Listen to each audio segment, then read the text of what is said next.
बहुत बड़ी खबर आ रही है। आम आदमी पार्टी के नेता संजय सिंह, सांसद संजय सिंह, शराब घोटाले को लेकर उन्हें गिरफ्तार कर लिया गया है। अगर मैं सही हूं, जी हाँ, छापेमारी के बाद संजय सिंह को गिरफ्तार कर लिया गया है। इनका नाम भी शराब घोटाले में था। जो एक गवाह बने हैं नरेश अरोड़ा, जो एक शराब के कारोबारी मिडलमैन बताए जाते हैं, उन्होंने संजय सिंह पर यह आरोप लगाया है चार्जशीट के अंदर, जहां तक मेरी जानकारी है। और संजय सिंह अब अरेस्ट हो गए हैं। आज साउथ एवेन्यू के उनके घर में सुबह ईडी की टीम पहुंची थी, सुरक्षा व्यवस्था भी वहां पर थी। और वहां पर जो है अब पूरी पूछताछ के बाद, क्योंकि दो नेता उनके पहले से अरेस्ट हैं, सत्येंद्र जैन एक मामले में अरेस्ट हैं और शराब घोटाला मामले में मनीष सिसोदिया अरेस्टेड है, जिनको अभी तक कई बेल की अप्लाई कर चुके हैं लेकिन नहीं मिली। अब संजय सिंह की गिरफ्तारी भी ईडी ने कर ली है। सीधे चलता हूं अपने सहयोगी बलराम पांडे के पास। बलराम, क्या आरोप है संजय सिंह पर? बिल्कुल दीपक जी, अभी जानकारी मिली है कि क्या आरोप है संजय सिंह पर, बताइए, तफसील से बताइए। जी दीपक जी, इस वक्त अभी जानकारी मिली है कि संजय सिंह को ईडी ने गिरफ्तार कर लिया है कथित शराब घोटाले के मामले में। और यही वजह है कि जो आम आदमी पार्टी के कार्यकर्ता है वो लगातार यहां पर प्रोटेस्ट कर रहे हैं और नारेबाजी करते हुए नजर आ रहे हैं। भारी संख्या में सुरक्षा बलों को तैनात किया गया है। जैसे ही लगभग आधे घंटे पहले ये महसूस होने लगा कि संजय सिंह की गिरफ्तारी हो सकती है, उसको लेकर के जो सुरक्षा बल हैं वो भारी संख्या में तैनात किए गए। और लगातार आप देख सकते हैं कि जो सुरक्षा बल है वो यहाँ पर पूरी मुस्तैदी से तैनात किया जा रहा है और भी फोर्स यहाँ पर मंगाई गई है ताकि जो यहाँ पर प्रदर्शनकारी हैं वो किसी तरह से कार्रवाई को बाधित ना कर सके। यही वजह है कि आप देख सकते हैं कि चारों तरफ से बैरिकेडिंग कर दी गई है ताकि जो लोग यहां पर आना चाहते हैं उन्हें बाहर ही रोका जाए। और सुरक्षा बलों को आप देखिए कितनी मुस्तैदी से तैनात किया गया है। और आप देखिए जहां तक आपकी नजर जाएगी वहां तक सिर्फ आपको सुरक्षा कर्मी ही नजर आएंगे, क्योंकि माना जा रहा है कि जो संजय सिंह है उन्हें गिरफ्तार किया गया है और कुछ ही देर में ईडी उनके आवास से लेकर के बाहर निकलेगी। मैं आपसे अपडेट लूंगा। मेरे साथ मेरे सहयोगी जितेंद्र शर्मा जुड़ चुके हैं। जितेंद्र, संजय सिंह कैसे कनेक्टेड है इस शराब घोटाले से? क्या आरोप ईडी उन पर लगा रही है, ये बताइए सबसे पहले। देखिए दीपक जी, जो संजय सिंह है, जो आम आदमी पार्टी के सांसद है, उनका सीधे सीधे इस पूरे शराब घोटाले में रोल है, जो कि दिनेश अरोड़ा से कनेक्ट होता है। दिनेश अरोड़ा इसमें मुख्य आरोपी है, लेकिन वो इस समय सरकारी गवाह बन चुका है। और उसने अपने बयान में बताया था कि सबसे पहले वो संजय सिंह के संपर्क में आया था और संजय सिंह ने ही उसको पार्टी फंड के लिए जो अलग अलग रेस्टोरेंट्स हैं, अलग अलग जो ऑपरेटर्स हैं दिल्ली के अंदर, उनके जरिए जो फंड है वो जुटाने के लिए कहा था। और उसके बाद संजय सिंह ने ही जो दिनेश अरोड़ा है उसको दिल्ली के उप मुख्यमंत्री मनीष सिसोदिया, जो कि इस मामले में पहले ही गिरफ्तार हो चुके हैं, उनसे मुलाकात करवाई थी। तो आप सीधे तौर पर समझ सकते हैं कि ये जो पूरी जो दिल्ली शराब नीति घोटाला है, जिसको लेकर के दिल्ली के उप मुख्यमंत्री मनीष सिसोदिया पहले ही गिरफ्तार हो चुके हैं और जिनके ऊपर कुछ व्यापारियों को फायदा पहुंचा करके जो पैसा लेने का जो आरोप है पार्टी फंड के लिए और खुद के लिए, उस पूरे मामले में आम आदमी संजय सिंह का अहम रोल आ जाता है, क्योंकि वही इस पूरे मामले के अंदर मुख्य कड़ी है, जो कि दिनेश अरोड़ा को लेकर के आए थे और मनीष सिसोदिया के साथ मिल करके इस पूरी शराब नीति को बनाने में उसका अहम रोल रहा था। तो यानी कि जो आप समझ सकते हैं कि किस तरह से ये जो पूरी जो शराब नीति घोटाला बनाया गया था, उसका जो सेंटर पॉइंट है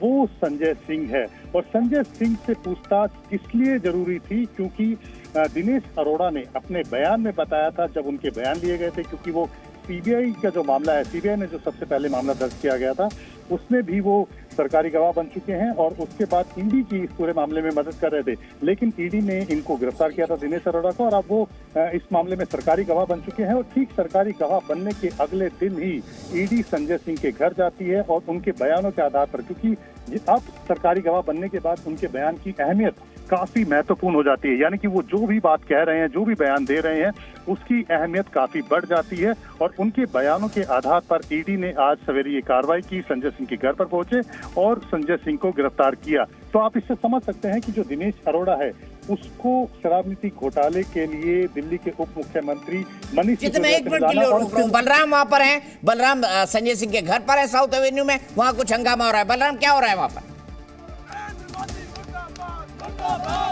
बिल्कुल, देखिए दीपक, जिस तरीके से आम आदमी पार्टी के कार्यकर्ता यहाँ पर नारेबाजी कर रहे हैं और कह रहे हैं कि संजय सिंह की जो गिरफ्तारी हुई है वो पूरी तरह से गलत है, और आप देखिए लगातार जो आम आदमी पार्टी के कार्यकर्ता हैं वो आपको यहाँ पर प्रोटेस्ट करते हुए नजर आ रहे होंगे। और ठीक सामने आप देखिए ये संजय सिंह का आवास है और किस तरीके से आवास के बाहर सुरक्षा बढ़ाई गई है ये भी हम आपको दिखा रहे हैं। और लगातार जो हलचल है वो घर के बाहर तेज हो गई है और माना जा रहा है कि बस कुछ ही देर में संजय सिंह को ईडी लेकर के बाहर निकलेगी।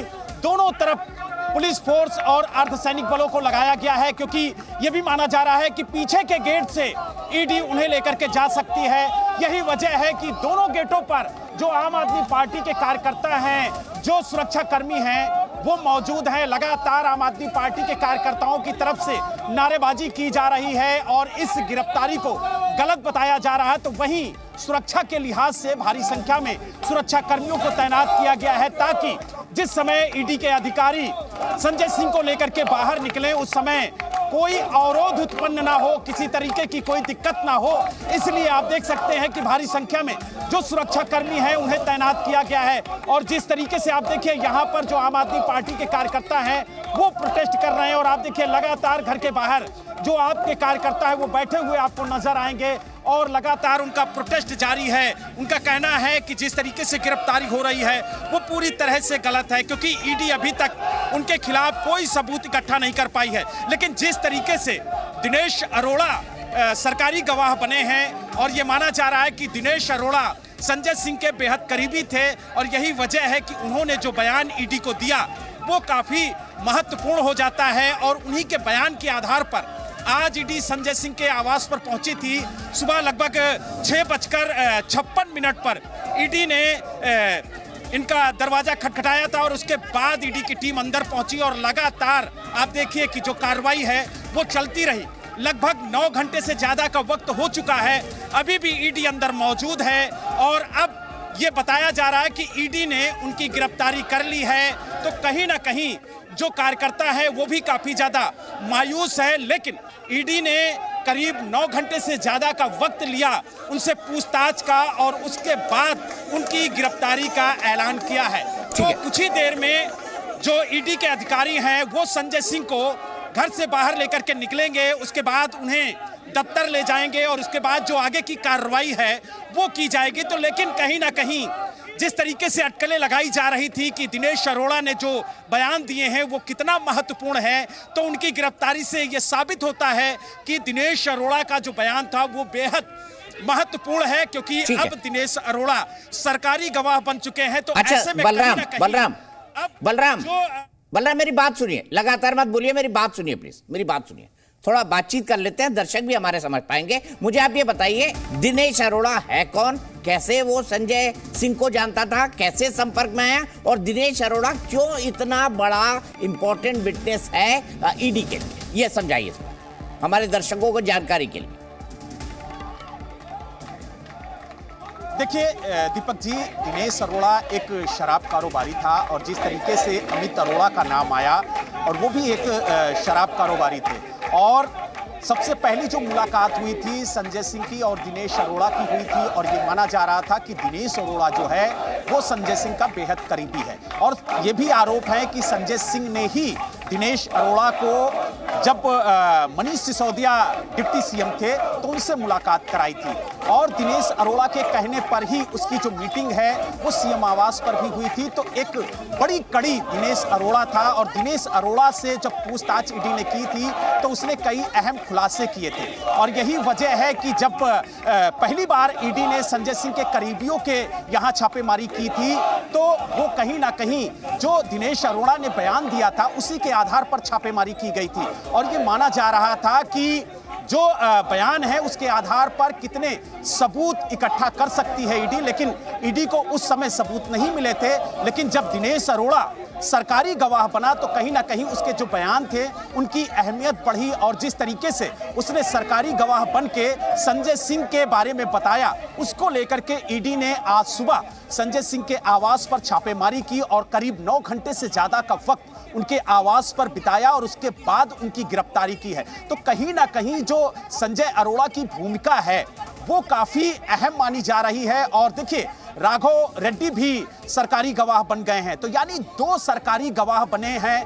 पहले सौरभ सरकारी गवाह बना था, उसके बाद दिनेश अरोड़ा सरकारी गवाह बने और राघव रेड्डी सरकारी गवाह बने। तो कहीं ना कहीं धीरे धीरे लोग टूटते हुए नजर आ रहे हैं जो आरोपी हैं और वो सरकारी गवाह बन रहे हैं। यही वजह है कि जब वो अपने बयान को ईडी के सामने रख रहे हैं और सरकारी गवाह के तौर पर रख रहे हैं तो उन बयानों की जो अहमियत है वो बढ़ जा रही है। और यही वजह है कि ईडी ने उनके बयान के आधार पर और जो 9 घंटे से ज्यादा का वक्त छानबीन में बिताया है, जो पूछताछ में बिताया है, उसी के आधार पर संजय सिंह को गिरफ्तार किया है। और संजय सिंह की जो गिरफ्तारी है वो काफी अहम मानी जा रही है क्योंकि आम आदमी पार्टी लगातार ये कह रही है कि संजय सिंह ना तो सरकार में है और ना ही वो दिल्ली सरकार के बीच में कोई ऐसा काम कर रहे थे जिसकी वजह से उन्हें इस कथित शराब घोटाले में संलिप्त किया जाए। लेकिन जिस तरीके से ईडी ने उनकी गिरफ्तारी की है और जिस तरीके से जो आरोपी हैं वो सरकारी गवाह बने हैं तो कहीं ना कहीं अब मुश्किलें संजय सिंह की बढ़ती हुई नजर आ रही हैं। जी जी न्यूज़।